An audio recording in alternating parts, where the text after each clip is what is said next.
In early January 2026, the world watched in shock as the United States launched a large-scale military operation on Venezuelan soil, striking key targets and capturing the nation's president, Nicolás Maduro, in a sudden and dramatic turn of events. What actually happened? In early January 2026, the United States, under President Donald Trump, launched a major military operation against Venezuela. The strikes targeted military bases and infrastructure in Caracas and other areas of the country. U.S. forces captured Venezuelan President Nicolás Maduro and his wife, flying them out of Venezuela to face charges in the U.S. Explosions and aircraft were reported in Venezuela's capital, and satellite imagery later showed damage at key sites such as the Fuerte Tiuna military complex, indicating significant military engagement.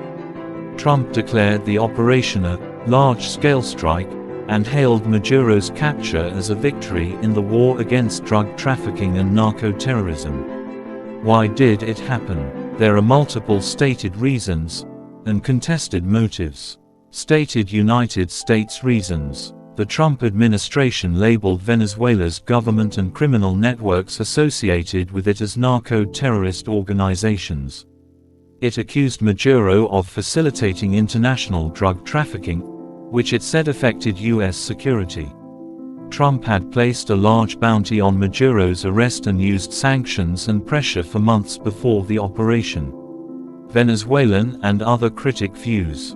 Venezuela's government condemned the attack as illegal military aggression and a violation of sovereignty. Critics argue the war on drugs was used as a pretext for regime change and strategic control, especially given Venezuela's vast oil reserves and geopolitical significance.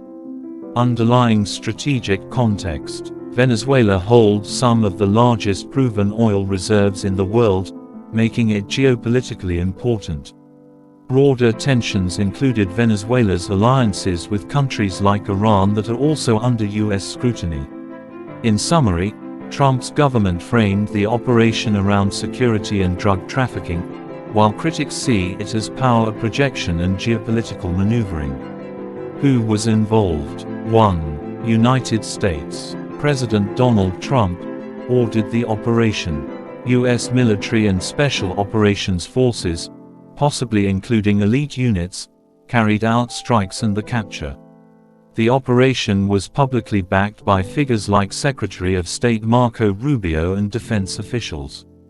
2. Venezuela. President Nicolás Maduro and his wife Cilia Flores, both captured. The Venezuelan government declared a state of emergency, accusing the U.S. of aggression. International reactions. Some leaders, such as Brazil's Luiz Inácio Lula da Silva, strongly condemned the attacks. China criticized the U.S. for violating Venezuelan sovereignty and international law. Argentina's President Javier Milei supported the action, calling it a blow against dictatorship. The response highlights sharp divisions in global opinion. Pros and cons, consequences and controversies. Pros, according to supporters. Removal of an authoritarian figure. Supporters argue Maduro's long, controversial rule was undermined. U.S. security framing. Some see it as a step against organized crime and international narcotics networks.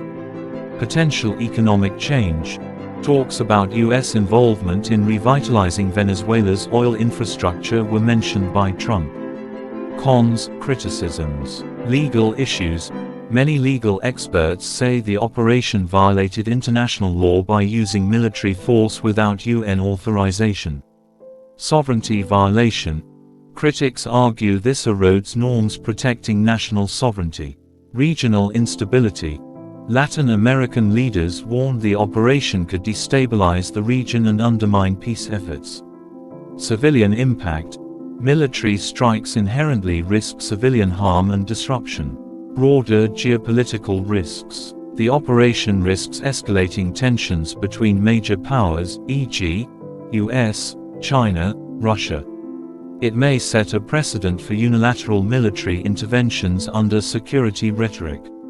Reflection and context. The strikes on Venezuela and the capture of Nicolás Maduro represent a defining moment in early 21st century geopolitics, raising pressing questions about foreign intervention, sovereignty, and the balance of power in the Americas.